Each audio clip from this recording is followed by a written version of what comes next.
So I was just going to recount how I met Shivanand. So we're doing a very special project. We're finalizing a list of artists. And then Jagannath turns to me and said, there's a very special artist who's working among us. And very few people have had a chance to really understand his work and get to know it at a, close quarters. And I said, who's the guy? It's like Shivanand Board. I'm like, who is he? And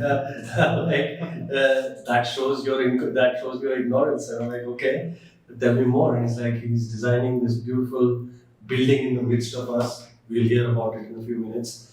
And he's got this amazing organization called Collective Craft. Let's get him in. And I remember seeing Shivanand in the distance for the first time. He came in, I guess, towards the end of Bhubaneswar Art Trail. He was busy with other assignments, and he built this beautiful shivling called, I titled it Liminal View. I still remember it, and he built the whole thing up. I think 5 days his craftsmen came in, he was right there with them, lifting the stones, putting things together. And if any of you are in Bhubaneswar, you should definitely go and check it out right on the banks of the Bindusakar tank. There's this beautiful shivling with a hole in it that allows you to see the Lingaraj temple in there. Brilliant idea, Shivanand. It was an amazing piece of work which we did, and just someone that I'm very inspired by what he's done and what he has been doing with Collective Craft. So I will shut up for the time being, and I let Shivanand to please tell me your background, your how did you get into Collective Craft and in the business of making craft as a viable enterprise, like we were just talking. Little bit about us, yourself. Thanks, Ami, for having me here. Uh, Truly delighted with this space and whatever little work I've seen of the Beat Studio. I trained as an architect and I graduated in 2001 from the School of Planning and Architecture. And I began my career working on a school project here, institutional project in Rajasthan. About 2 or 3 years after that, I got this opportunity to work with artisans. We were doing the office for the Commissioner Handicrafts in Delhi. And that's when I thought that let's get some real artisans in. I traveled back to Bhubaneswar to a group of artisans from here and then we did the interiors. Yeah. But while we were doing that, I was really moved by how the fact that these people who had been uprooted from a village and plunked in the middle of Delhi, Yeah. and they were just miserable, Okay. right? And I thought if they have to work and be inspired from something, they have to work in a more comfortable environment. Mhm. And that's when I decided that instead of getting artisans to come to the project, Yeah. I'll go myself and get it done where they work. Okay. And that's how I wrapped up my work and then I came to Bhubaneswar. I walked into the government office Yeah. which deals with crafts. Yeah. Met the officer there, showed him our work. And then over the next 3 or 4 years, we did lots of projects. I traveled to Koraput, to Mayurbhanj, to Nuapada, Konark. I traveled to lots of villages. Every time I would go, I would live there for 15 days, share some families, a room that somebody was kind enough to give us, eat food with them, listen to all their stories, and slowly, all the craft and artisans, the community became a part of me. And there was so much of expectation and that something magical is going to happen. Okay. Right? Just with your presence there. Yeah, for people in a village to have a young architect who they hold in high, esteem because they think of you as an engineer or something. Yeah. Who could be doing some other work. Why is he in the village and why is he talking about craft and why is he so interested in what we are doing and how we are doing it, right? So there was a lot of expectation, and the people I came to know and the kind of friends and associations I made along the way, I don't think it was possible for me to walk away from all that. Mhm. So that's how I started, working with crafts. There's this big group of people spread all over the state in little clusters, bring magical things, but they need a little direction. They need a little inspiration. Right. And I didn't see people or designers going to them or reaching out to them or connecting with them. That was a big ask. And Yeah. traveling and planning and all that. Yeah. So I somehow took that onus on myself that I am going to be the bridge Right. between contemporary designers and artisans. That's how Collective Craft was That's born. how it started. Right. And then in Collective Craft, like you were explaining to me, that there is a combination of you and a few more artisans who together started this thing. Right. Tell us a little bit more about the beginnings of it. So I used to have design workshops in government institute here called CDAT, where every time we would work with a group of 15, 20 artisans over a period of 15 days or a month, and we would develop a set of products. Right. And I had done that exactly that in the other workshops that I had conducted in the different villages. Yeah. I realized that once the prototypes are done, Yeah. and there's a report and nice drawings and all of that is done, photo documentation is done. All of that go into a store and get locked up, Mm-hmm. never to see the light of day again. Right. Yeah. Right? So, after working like that for 3-4 years, I realized that this is not working. Mm-hmm. Right? The whole chain is kind of, there are major links which are missing in that chain. Right. So there will be lots of designers who will come, Yeah. who will go to villages, who will do inspirational work.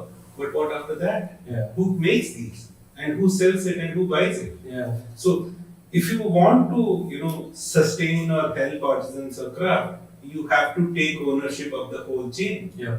And that's when we decided that we'll start our own collective. Mm-hmm. And it was kind of pushed through by this 4 or 5 young artisans in their early 20s. Okay. And so they came to me and they said, we've done wonderful things together, but now what do we do? We can't make this and sell it on our own. So till that time, I think we really hadn't imagined that we'll set up an organization where we'll make things and we'll sell things. The idea of commerce had never really, hit us. But when we started Collective Craft, even then, what got us excited was this opportunity to do things together, to make things. Right.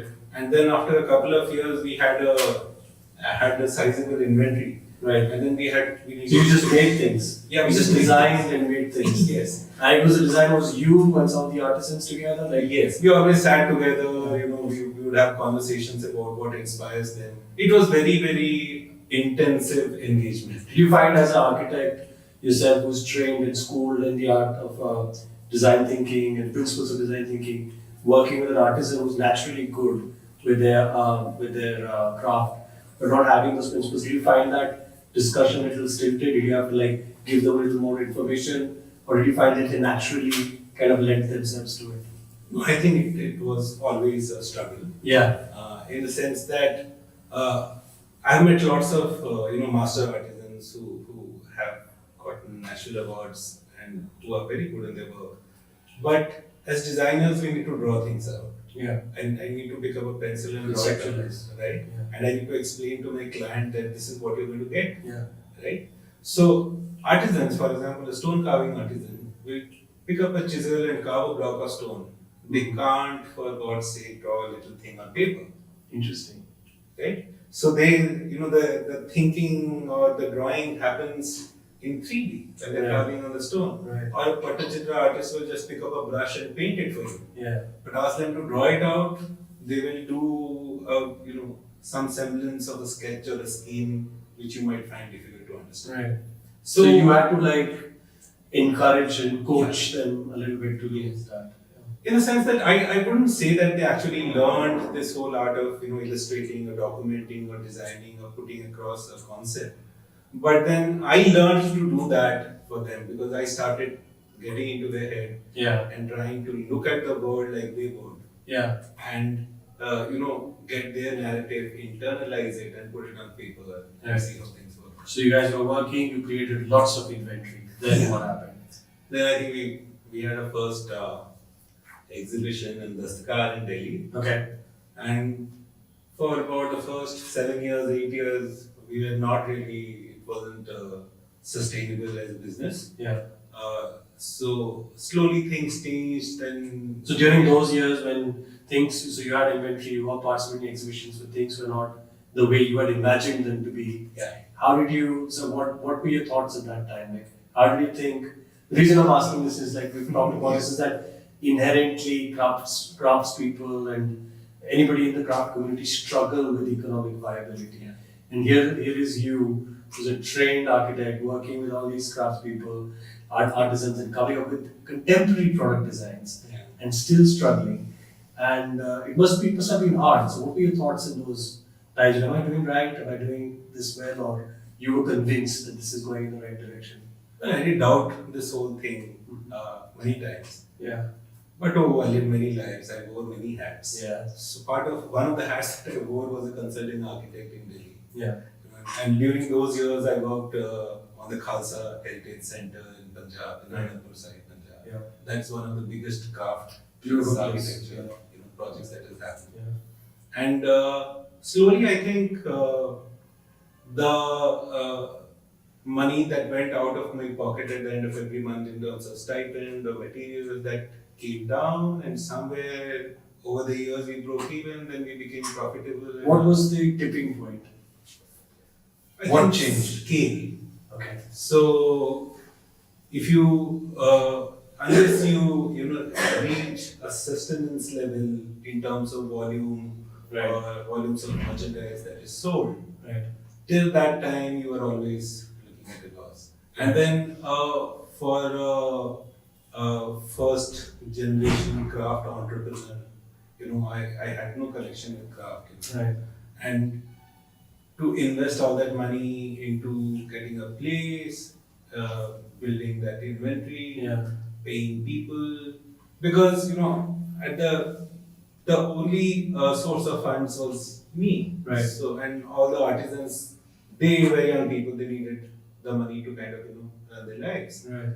So it slowly came together once the losses kind of got less and less. Yep. And then And was the trick good marketing awareness and things like that, or it was just people started recognizing you for the good work that Collective Craft is doing? I think there was a lot of recognition that came from the design community. So architect friends Yeah. of mine, other designers, the craft councils in Yeah. Andhra Pradesh, the Craft Council of India, Right. and I think as a collective or as a group of people at the time, we did a lot of work over those the foundation years, Yeah.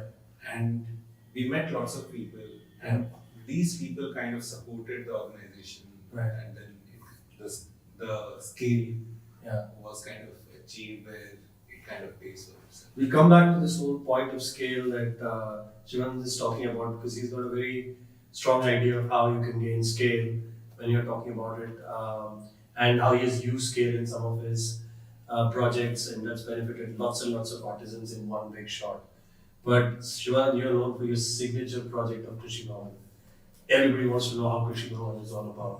So can you tell us a little bit of the story how Krishi Bhavan came around? I mean, you were in Odisha for like what 7-8 years by the time Krishi Bhavan was there. Yeah, almost Yeah. 8 years. Almost 8 years, and nobody at that point of time had gotten on to your idea of bringing craft into architectural projects. This was one of the first big projects where everybody got to saw it. So we can actually show some of the images while Shivanand is speaking. You guys can see it. But tell us the story. How did it come about? How did you get this opportunity? Well, Krishi Bhavan is, I think it's once in a lifetime project. And I had just designed a gallery for the National Crafts Museum, and I was having this conversation with the director about Orissa and craft and the whole ecosystem. And I think Amrish who heads Studio Lotus, met the director a couple of days later, and they had this conversation, and she might have suggested that, oh, you should speak to Sivanand because he's doing a lot of work there. Right. And so then Amrish reached out to me, and we had this conversation, and I kind of pitched the idea that, you know, Krishi Bhavan is like the nodal office for farmers, Yeah. right?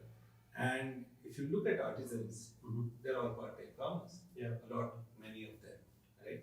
You can't really earn your livelihood just out of craft. Yeah. So when it's harvesting season or sowing season, you go work in the fields and then you come back for to do some stone carving Yeah. and wood carving. Yeah. So I said the story of the farmer and the artisan is the same. Right. There are no two groups of people; it's just one group of people. Right. And if you are trying to get farmers into this space, Mhm. then please get them into an environment which they are familiar with. Right. And I think Amrish and the design team had kind of conceptualized the whole building as being a public space on the ground floor. Right. So all the offices actually start from the first floor upwards, Yeah. and anybody can walk in and be on the ground floor, Yeah. take advantage of whatever resources. Yeah. And so we kind of did a whole craft program. Right. Uh, and the reason that I was just waiting to get hold of that kind of an opportunity, because the scale and the quantum of work that you can generate for craft in a single architectural project Yeah. of sizable nature is much more than what you can do with just products. Yeah. Right? And I'm kind of always amazed that we always talk about dying craft traditions, disappearing or vanishing, languishing crafts, artisans leaving their the craft, and I know people who've been bus conductors who work as electricians or security guards, Yeah. but they don't work with craft anymore. So you have this big group of people who are who have the potential to transform this whole sector, yet we do not give them the opportunity to work beyond the little products that they do sitting in their homes. Yeah. And that is why when I started Collective Craft, I have always had this idea at the core of building this as an institution. Yeah. That we have to get artisans into architecture. Yeah. And I think Krishi Bhavan, and I guess all you guys can see some of the pictures there. Some of these amazing lines, stone carving, and there's some beautiful jalis that were created, which as an architect, as a designer, there's a functional use also for keeping the building cool, right? While there are these craft elements to it. Tell us what inspired some of these concepts that you wanted to bring in. I had a lot of fun doing all of this. Yeah. Krishi Bhavan was singularly the most enjoyable project that I have really worked in. Yeah. And the reason for that is that I worked with this group of artisans, and I could see during the course of the 6 months or 9 months that we worked on the project, Yeah. there was the kind of transformation that it had on how they thought, or Yeah. how They perceived their Yeah. work. and how they understood what they were capable of, Yeah. or what they imagined they were capable of. Yeah. All of those notions were challenged, Yeah. right? So we asked them, we got them to do something, come up with ideas. We went in groups, look at the older temples, look at the details in the carving, then we would come back to the drawing board, do a little bit of prototyping, sampling, Mhm. and lots of things that have been done there, like the jalis and all. Yeah. The group of artisans. And so the artisans working there. Yeah. Yeah. So the artisans themselves did not believe that it could be done in this day and age. Yeah. Yeah. So my job as a designer was to kind of break it down, make it simple, Yeah. make it achievable, work on the detailing, and then when it happened, I think these people started believing that more, in what they could achieve Right. in their work, and that I think was the biggest achievement that I had in that project. So you finished Krishi Bhavan in 2009. Yeah. No doubting. And since then you've done two more signature projects, one in Bhilai, Yeah. and the other one was in. That's a biotech park. That's what that you're doing right now. So how come you never did more projects here in Orissa after that? What was your feeling of the, because the reception for Krishi Bhavan was amazing. Everybody goes there and they look at it and they're like, wow, what is this building in the middle of it? Because for a city like Bhubaneswar, if I may add, there are so many buildings, but none of them give you that feel that this is part of like such a modern city. They're all very anodyne. Right. But here's one building which really strikes the eye, accessible to the public, the foyer and places like that.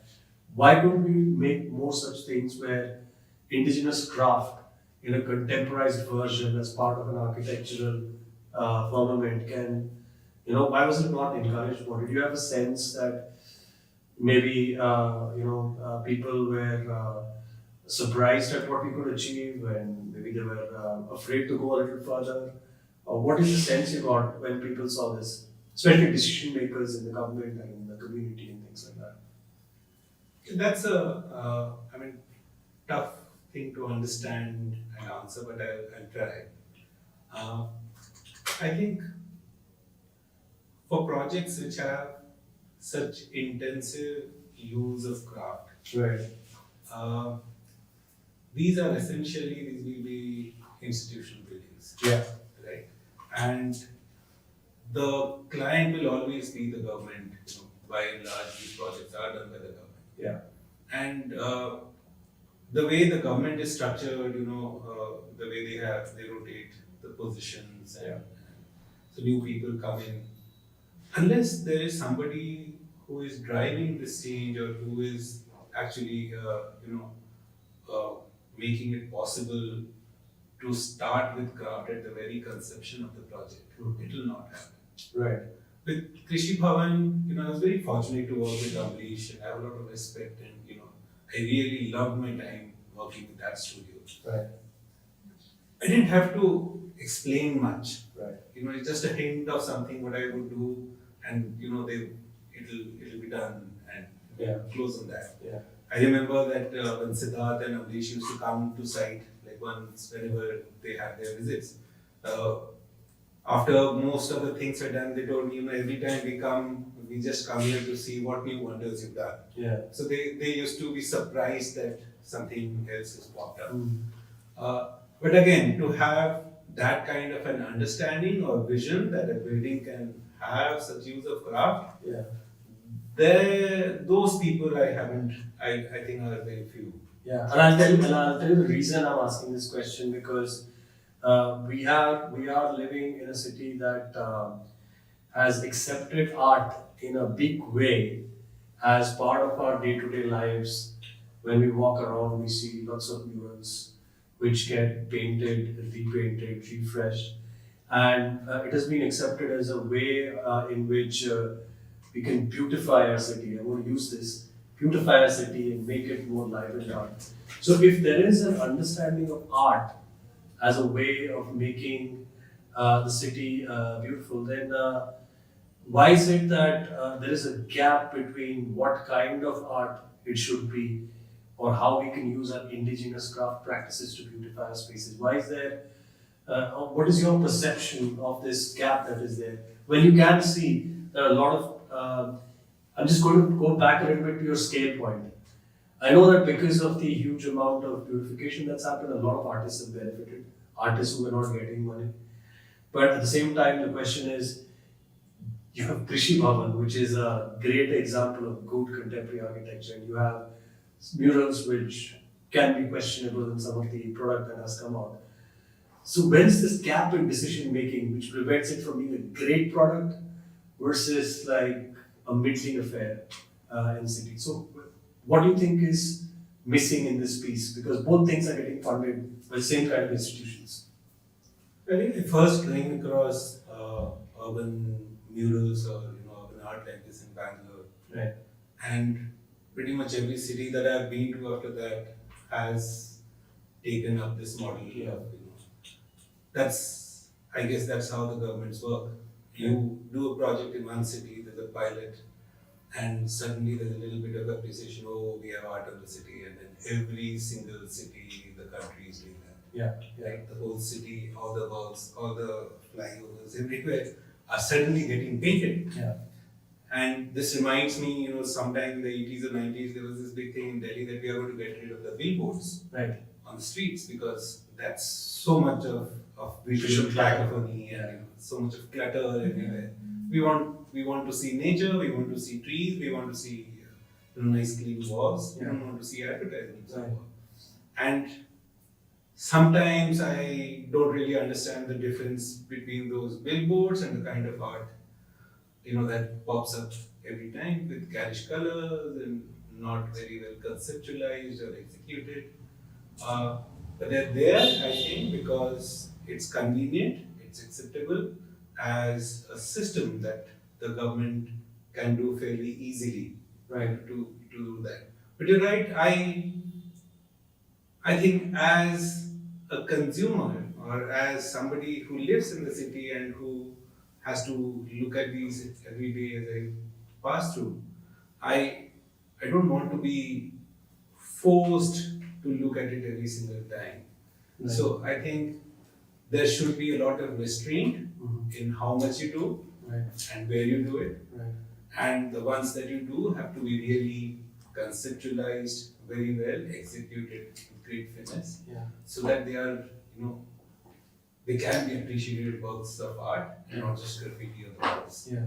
The quality over quantity is the real thing where design becomes a big part. And I do believe that you're doing a great disservice to art being very short-sighted. Right. What essentially is going to happen is you are taking something which should be very exclusive Mhm. and you're making it very common.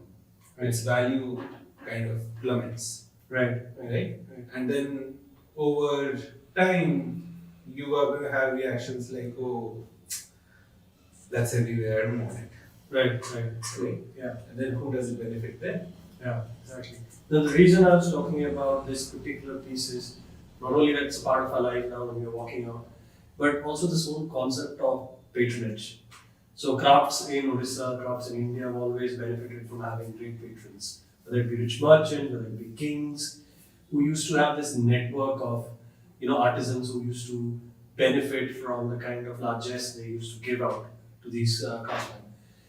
Now, that system has broken down over a period of time, and now you have a lot of artisans with a lot of skills who are dependent on institutions, whether it be the government, whether it be NGOs, whether it be individuals, to actually take their products and take it to market and actually build a viable commercial enterprise. Now, I know you have very strong ideas about why, how you can build a viable craft-based commercial enterprise. Yeah. So, what do you think is the logical next step that the community in general should start considering to kind of up this patronage or like work closely with artisans to get their products in the market in a certain way, in a way that they earn respect and not be considered the last rung in the ladder, Yeah. because they weren't the last rung in the ladder. They were respected people back in the day when there was patronage from like a king. Right. Now it's slipped. So how do we change that? How do we change that cycle? I know collective craft goes in a way of doing that, and you have a beautiful diagram of all the elements of how you Right. want to how you do that. But what is your initial thoughts of where the community can work with, maybe the design community, the architects, Yeah. who can make this intervention to give craft its right place? Well, I think it's just not one or two issues that are there.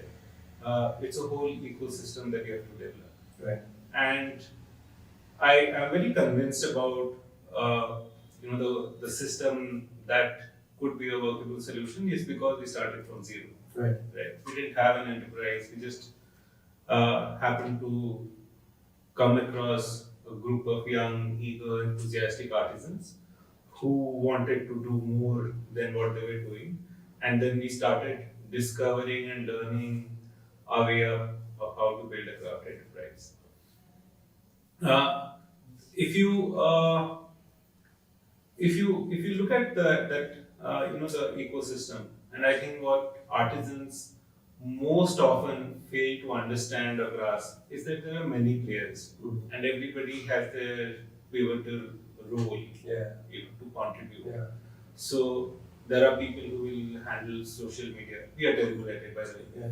But then there are people who will do the marketing, Yeah. there are production, QC, technical people who do packaging, and the artisans. So I think if you look at that whole system, the work of the artisan might be 1/3 of it, or 25-30% Yeah. of the whole process.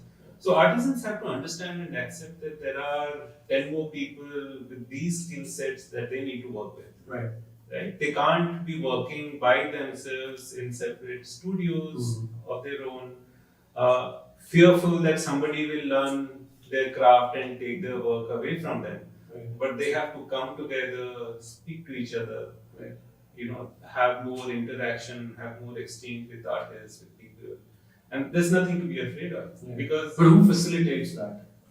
Like who initiates that? I mean, is it the artisan themselves, somebody who's enlightened, or is it like a external agency like you did some of this with Collective Craft? But do you see a role for other people in that?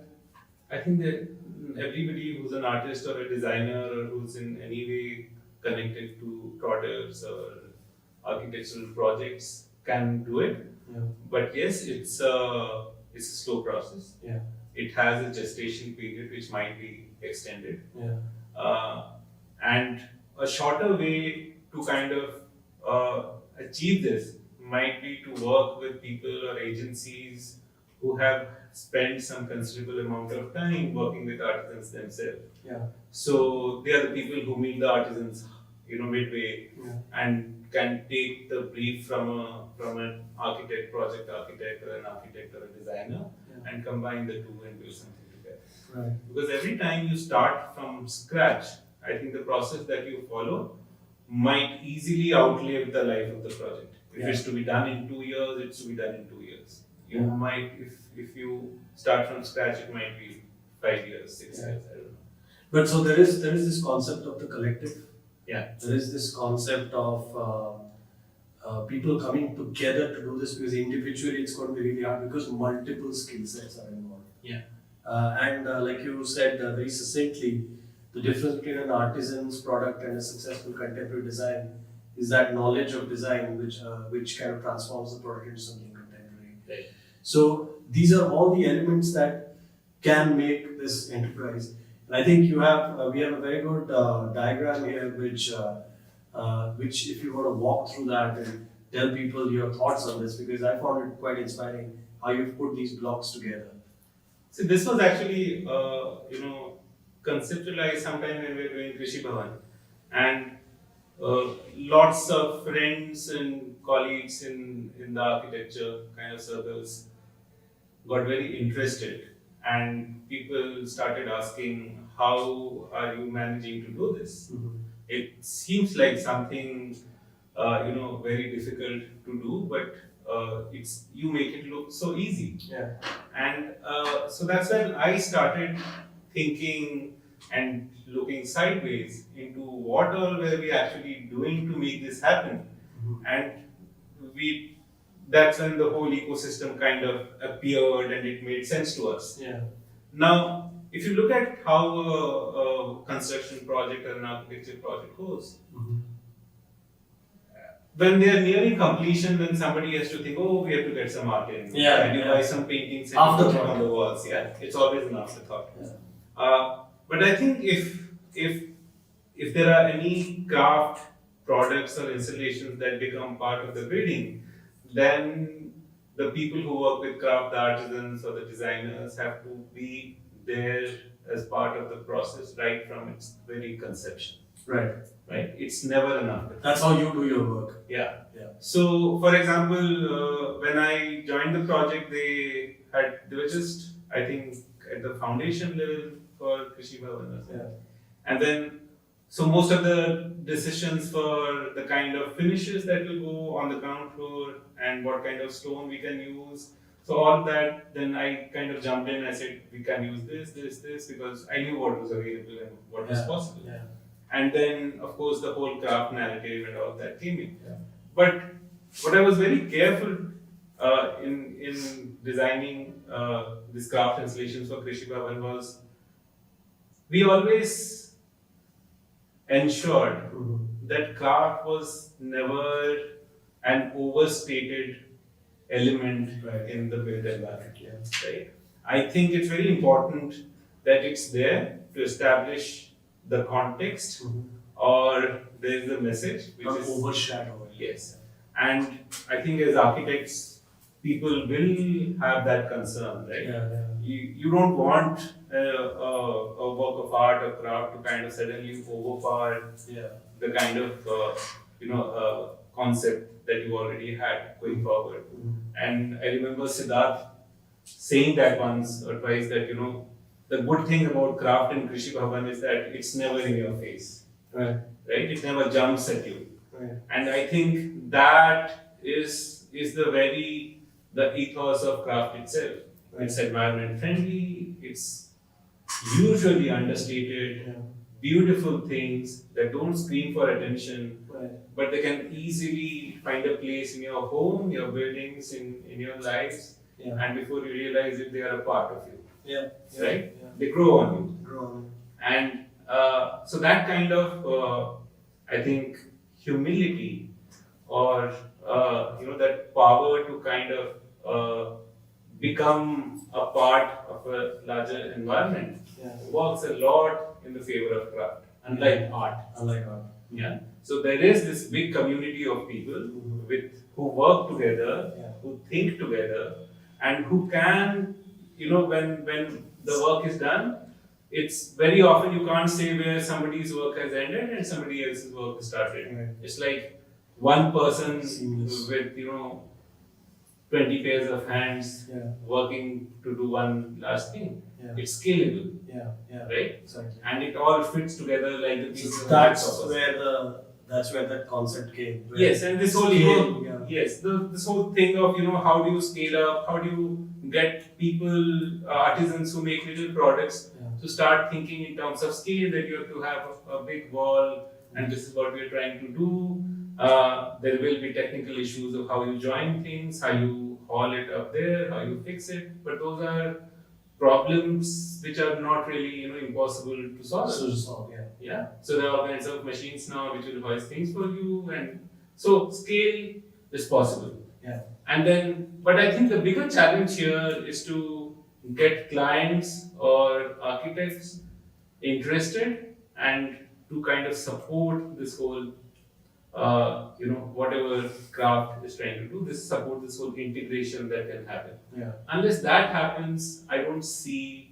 And are you seeing a lot more of that in the design Yes. community, in the architects? Yes. You are some more. Yeah. So after Krishi Bhavan, I think we've had lots of fun. That's how IIT Bhilai happened. Yeah. After that, so Kanvin Roy and Chaudhary, who designed IIT Bhilai, they heard about Krishi Bhavan, and then we had this meeting where I had a blank canvas. Well, So they said, "Look, this is what IIT Bhilai is. This is the set of drawings yeah. that you have, and what can we do?" Yeah. And then I went back, and I think we developed something which was very, very unique. Took two craft traditions together, and that's Gond traditions. yeah, Yeah. the Gonda tradition and the Wrought Iron Yeah. craft, Yeah. and we put these two together, and we came up with something new. Yeah. And I think that worked very well in IIT Bhilai. The building's not yet inaugurated, so everything is covered. But once everything is uncovered and then cleaned up, I guess we'll get to see, we'll get a real feel of what has happened there. And I think one of the major philosophies of your work and major philosophies of what you're doing is you clearly point out that it's not enough to preserve. Yeah. It is more important to understand the times in which crafts are being created so that contemporary versions of it, contemporary looks of it, connect with the audience and connect with the Right. people. I think that is where your thought goes. And I know we're doing a lot to preserve. So there are craft clusters, and there are the craft museum, for example, is a way of preserving. But do you think the craft museum, although it's beautiful, do you think at some place there's an opportunity for the craft museum as a place to also kind of engage with other institutions to kind of build and progress in craft? Yeah. I think the craft museum here can be a nodal center which kind of starts more work on contemporary projects, or brings artisans and So CDAC is nearby, right? yeah, it's the next door Yeah, campus. yeah. So I did many workshops there Yeah. when the craft museum did exist. But looking at craft museum and looking at that space and the people, I think our biggest failure has been that we are kind of frozen in time, right? I don't really think that a museum should only be a repository of something that's ancient or gone. Yeah. But it should also look forward. Yeah. Right? And Both elements are required. yes. Both elements are required. Yes. And I think the engagement with what is to come Yeah. should get much more importance, in the sense that where do we see craft 5 years from now or 10 years from now? How do we get artisans or their children or more people to kind of join this kind of work? Yeah. And how do we get them to challenge themselves? Yeah. Or to come up with more experimental work, which is kind of going to ensure that there is a livelihood and there is scope of work for everybody. Yeah. Right? Yeah. So that kind of a vision which looks forward, I think, is missing. Yeah. Yeah. Right? So I would imagine that a craft museum today is a very contemporary environment, Right. where we live there or we work there or we go to work there, and that is where we see craft like any other space we inhabit in the city. Yeah. Yeah. Right? Yeah. Not just a museum. Yeah. Right? And I think the craft museum had that opportunity to kind of explain that, or put that point across, Yeah. that look, there is this wall or there is this space, Yeah. it could be part of your home or your office. Yeah. Yeah, and see the connection between craft, and see if check firsthand whether it's relevant, whether you find it interesting, Yeah. whether you find it beautiful, right? Yeah. And that doesn't happen. Yeah, I remember there's this room in the craft museum which is right at the end of the entire journey, where you can see all the different things that you have seen in the craft museum come together in that room as part of things that used to be part of our lives. Right. There is the There's some furniture. there's a little bit of furniture, there's a rug, there's that ashtray made in Dokra style. There's all of that in there, and it just tells me that. At one point of time, craft was not an object to be looked at in the distance and to be admired. It was a part of the firmament of our lives. Right. And somewhere along the way, we have managed to distance it and make it like a curious object, Right. because of mass-produced objects that have invaded us Right. from everywhere. And this is where I think the fundamental shift that people are having now with more disposable income and also experiment and discover this entire way of life that used to exist and was functional, whether it satisfied your functional needs or emotional needs, it was there. But it is really a way to kind of connect with those people and get them to adopt more of that, right? It's where designers like yourself, Right. architects need to kind of, I think, connect people on that. Right. Because it'll be easier to buy something from a mass manufactured Chinese export, but you have some beautiful things that do the exact same thing Right. and are so much more aesthetic to look at. And if they're contemporized, there's no reason why it won't take a pride, a proud place in your living rooms or drawing rooms or things like that. Yeah. I think somewhere I do recall, faintly recall the space that you're talking about in the craft museum, and I also think that it's maybe something that was done 30 years back and 5 years back. Right? So, the other thing with craft, unlike art, it's very easy to fall into this whole trap that there is only one way of how it's done. Yeah. This is how my guru did it or my father did it. And this is, Centuries. yeah, and how I'm doing it. And I seriously question that, in the sense that these are traditions which are, which were never frozen as a form of expression. Yeah. Right? They kept evolving. Yeah. It's only, you know, in the past 30 years or 40 years when we started attempting to kind of support craft, we have this notion that this is what they do, this is what they did, and they can do this much. Yeah. Right? Yeah. And both for artisans and for clients. Right? But I think that process is never static. It's a dynamic, ever evolving kind of process that has its own continuity. Yeah. And it will change with, and everybody, you know, who works or contributes a little bit of it enriches this Yeah. whole So essentially, you're working with materials. Essentially, you have the skills to work with those materials. especially with artisans collaborating with artists. Yeah, absolutely. So that's where fundamentally your the way you think or conceptualize is challenged, and you start seeing things differently. And this is where I know we titled this as vernacular design, and this is where I think vernacular design is now getting a lot more attention from the architect community, right?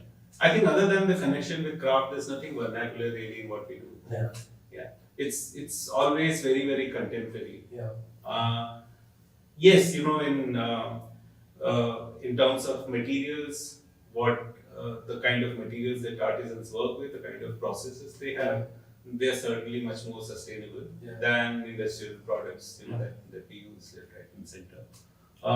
For example, you know, we in architecture, friends who are architects and in circles that whenever we discuss design, we are always talking about sustainability and how we should be using less of you know, industrial products like ceramic tiles or plastics in buildings and all that. I think that's where craft has a big contribution to make. Right? We don't use plastic. Our processes are very, very labor intensive, and they are sustainable from, you know, the very conception of it. Somebody in a village takes a block of stone and creates something which is immediately transformative. Right? It's not so. The ease with which you get industrial products, tiles, I think that kind of makes you lose, you know, the value that you attribute. So you walk into a new space, you want to break away the tiles, break away the walls, right? So much of resources in building material that is just being discarded. Because somewhere in the process, somebody built something that the client didn't want. Right? It's fast. But if you slow things down, we could save so much in terms of material. Not only that, I think to your point to visual clutter, like if you go to some of these new age cities like Gurgaon, or they all look the same. They all have the steel, glass, chrome, like it's all the same. Right. And it's very hard. I mean, I guess it's very efficient to do it, and people put it up really quickly and do it. But at the end of the day, you end up with this completely anodyne view of the living spaces we are creating for ourselves. When you have in your own country an opportunity to create something, I mean, that's why Krishna Bhavan is like the standout thing, because it showcases not only your individual craft traditions, but it showcases it in a way that works for a building of the state or a building of an institution. I think that's where, you know, where people should. And do you think is it because of cost that people walk away from involving artisans and handmade products in these large buildings? I wouldn't say cost. I think it's more an issue of time and scale. We don't have the time. We definitely have the money. But nobody wants to invest that kind of you know, an extended engagement, which could be very challenging. But would make all the world of difference to what the urban, you know, landscape that we're used to. So I guess the trick is to develop that ecosystem where you meet the artisans halfway, and then, you know, magic begins to happen. How are we doing for time, by the way? We can still go for 5 minutes more. 5 minutes more.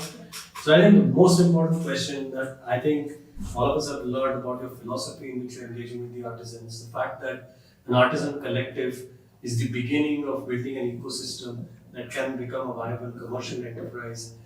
Working at scale is an important thing.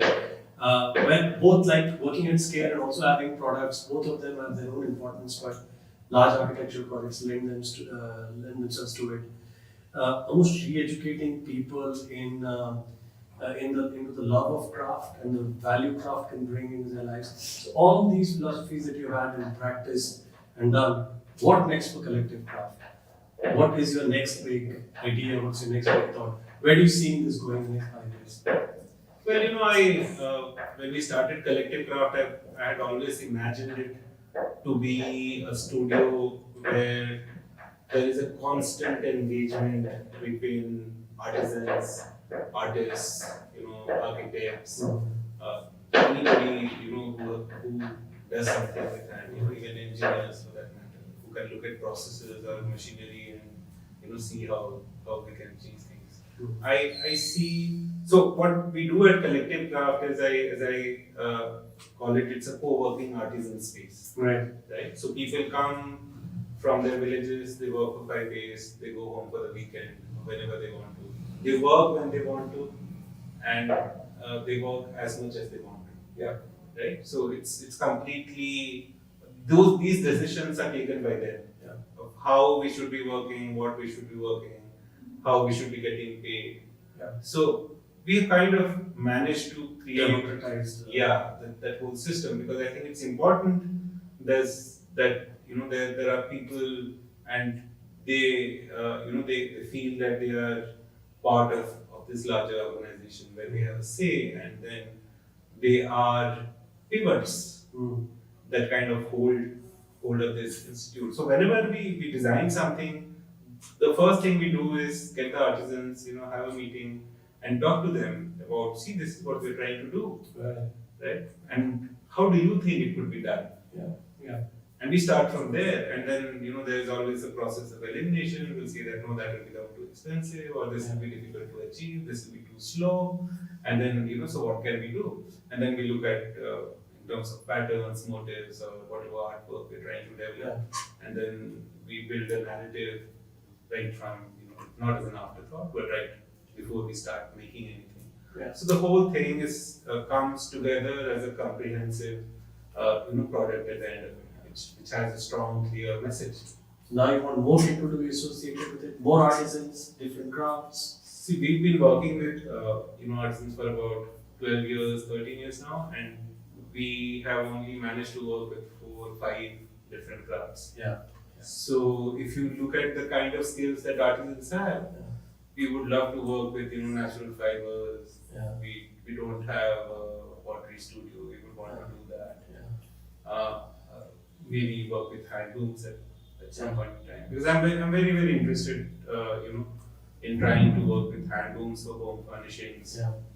because I think they really work well. Even natural fibers, there's so much of that, but all we do is little baskets. Yeah, the baskets, yes. So in terms of furniture or interiors or window blinds or drawers, I just go crazy thinking about what all we can do with craft. But it is an intensive time-consuming process, yes. which will take maybe needs 10 more people like me to kind of do all that. Yeah, I think that people underestimate how much time it takes to design some of this stuff. And just on an anecdote, we had these conversations when we recently put up a stall at the Dot Fest, where people came and asked us this: why is your coffee cup so expensive? It's just a cup.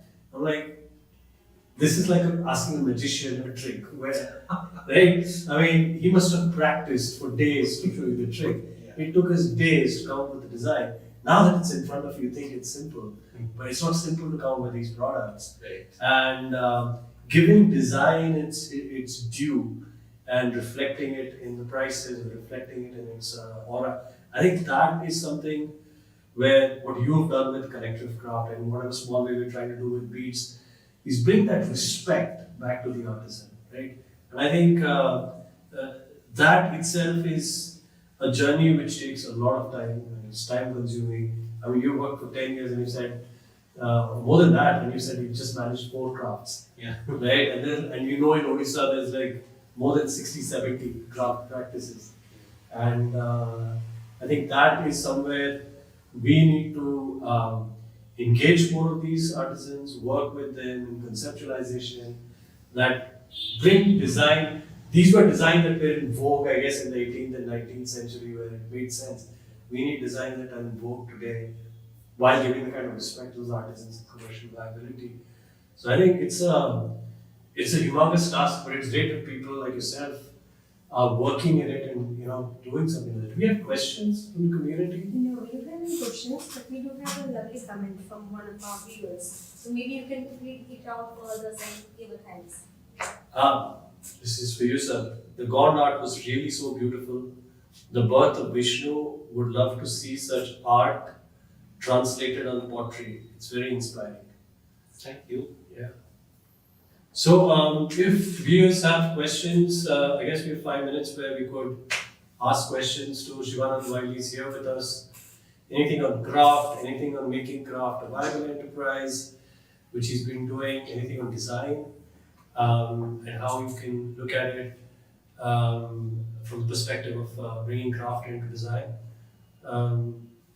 Questions are welcome. We'll give people a couple of minutes on that. I can keep talking about the questions. So. Yes, please keep talking. While the questions are here. I think what's the next big project that you're working on? The one which is in the Biotech Park. Is it a big hush secret, or you can share a bit about it? So it's not a secret. It's a factory for making vaccines, Okay. and This is the Bharat Biotech thing. yes, Yes. Okay. and I mean there are wonderful people who are building this facility in Bhubaneswar, Right. and I think towards the end of it, everybody realized that it's just a factory, Yeah. and then you kind of need to build a context of ground it where it belongs in Orissa. Yeah. And then, so that's what we're trying to do. We're trying Yeah. to Making bring it- Orissa into the biotech park.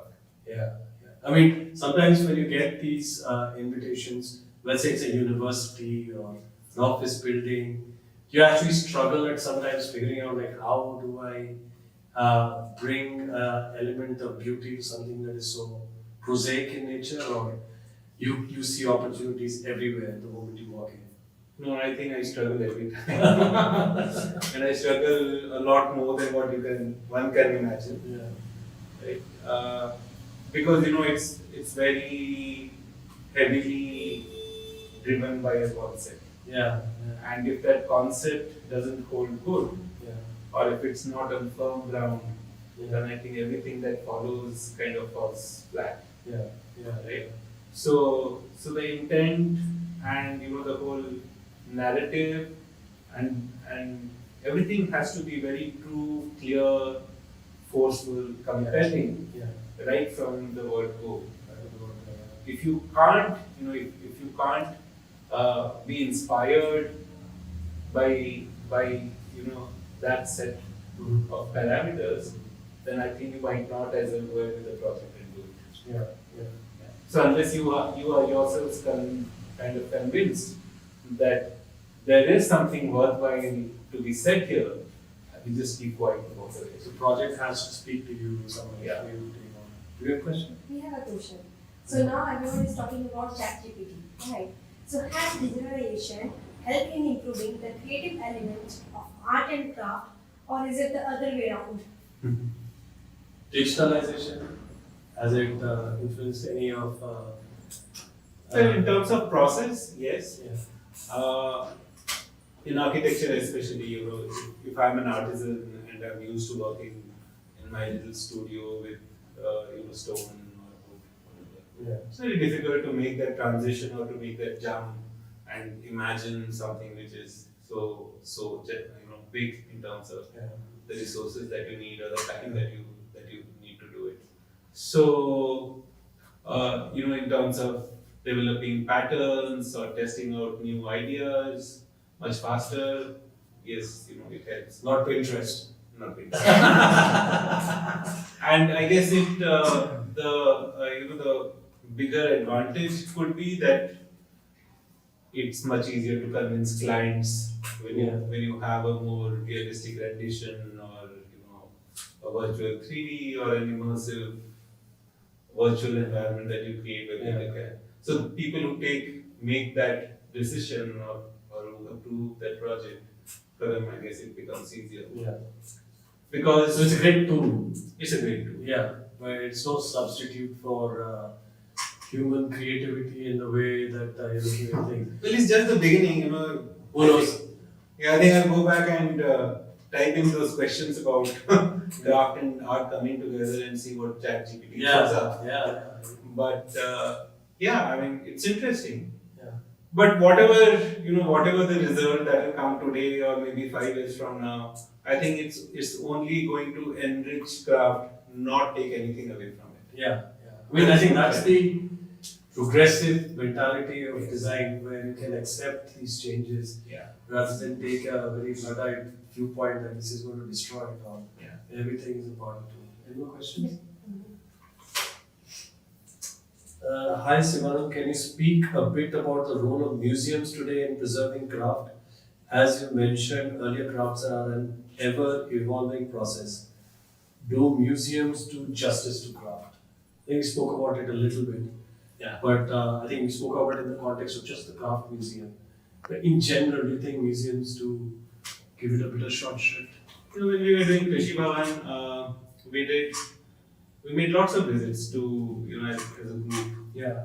with artisans, and we went to the older temples, we went to the state museum, and we looked at all the work that was there, Yeah. and carefully trying to understand what was good about it. And I was very intently kind of studying how artisans engage Yeah. with them, how they react to it. Most of the time, if it's in a museum and it's a great piece of work, artisans will think or easily accept that it's not in their league to kind of match that or do something like that, Yeah. right? So that's when it kind of the onus falls on us to kind of make it simpler for them, to help them believe that you can do something which is equally good or even better, Yeah. and it's not that difficult. Right. But that's kind of the only engagement or use that I have seen with museums and craft. Other than looking at some great pieces of work, I don't really see them as very engaging in terms of or kind of helping people understand where we are headed with craft. And so you think the difference is programming, the difference is how they should be engaging with craft collectives or individual artisans? Yeah, I think museums have to look forward. Yeah. They can't just be frozen in time with the collection of artifacts, which might And be one big book yeah, once in a year right, saying we have this stuff. right. Yeah. So more experimental workshops, more conversations, more debate, more engagement. Yeah. Unless we talk about it, we are never going to understand it. Yeah. Right? We need to talk about it, discuss it to death every single day, Yeah. so that we can derive some meaning and some context and understand where we are headed with these skills. Yeah. Every second person that you meet has this question of why bother to do it with your hands? There's a Yeah. machine to do it. Yeah. Right? Yeah. But the people who understand the difference will stick with craft. They'll say why not? Yeah. Right. Because the results are much better. Do we have more questions? Yes, we have to move. A few more. So urban buildings have many stakeholders: builders, buyers, workers, architects, and designers. How big is the designer's role to create a work that engages every generation, past, present, and future? Well, I think the designer is central to it because he or she has the unenviable task of, convincing artisans to come on board and take up the assignment. The designer also has that responsibility to get an approval and the money from the client to kind of get it done. So they have a lot, they have the plates full in terms of if you look at what all is to be done in this whole project. That's a lot of work. So the designers are central to this whole thing, and I think they are the people who can make a change. Yeah. Do the craft community get any real benefit out of the preservation process? And I'm guessing when they're saying preservation, it's preservation of crafts in the past? I think we've answered that question to some extent. We do, but it came up. Yeah, so I think what I'm just paraphrasing Shivanand here is that real benefit out of the preservation comes only when you program with it and you find a bridge to connect, right? Rather than just preserving it, because then it's just a static object.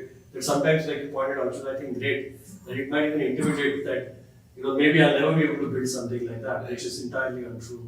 So I think there's a bridge, if I may right. But I also think, talking of artisans, people who are in their early 20s, just starting a career, everybody wants to have a white collar, blue collar, whatever collar job, and then you want to sit with a computer in the office. And for somebody in a village who's probably, who's a graduate or who's been to college or high school, that's the life they would aspire to, right?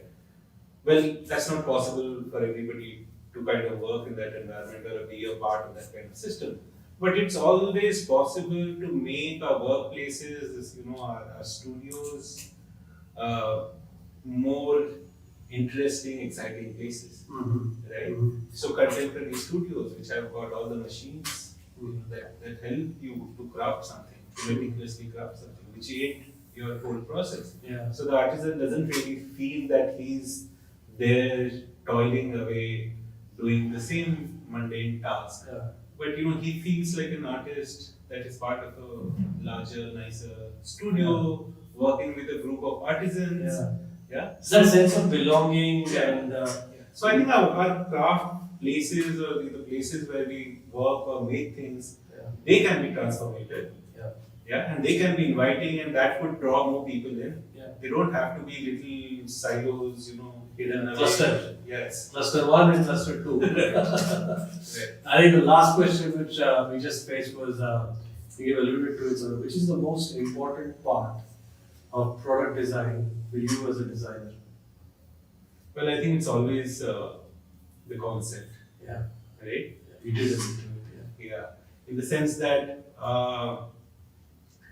if the connection or if what inspires you to craft something, if that is not very clear in your mind, then nothing will follow. Yeah. At the end of it, no matter what you do, how much you try, you won't be happy with what you've done. Yeah.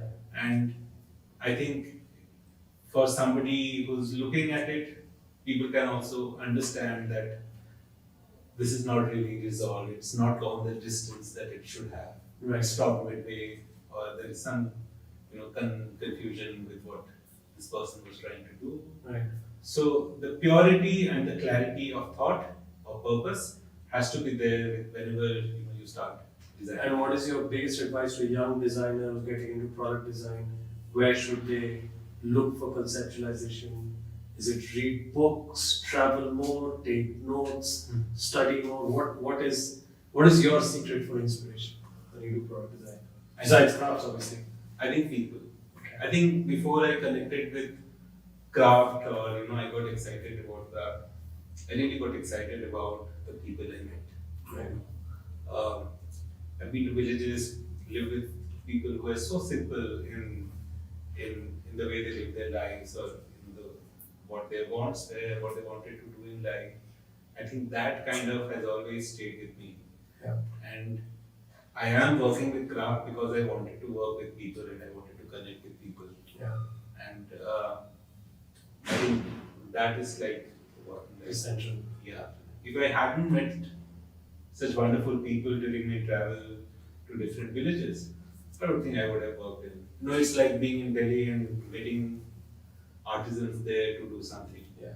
It's a very hostile environment that nobody thrives in. Yeah. And on that beautiful note about people inspiring such wonderful endeavors such as Craft Collective, I'd like to thank Shivanand Thank for you. being a part of the Art Design and Conversation.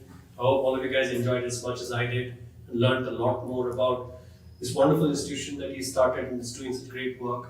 All of you must go and see Krishi Bhavan if you haven't seen it yet. And we'll be back next time with another version of the Art Design and Conversation. with another very interesting designer or architect or artist who will shed light into their practices. But for tonight, it's been an amazing time having Shivananda here. Thank you so much, everyone. Thank you for attending.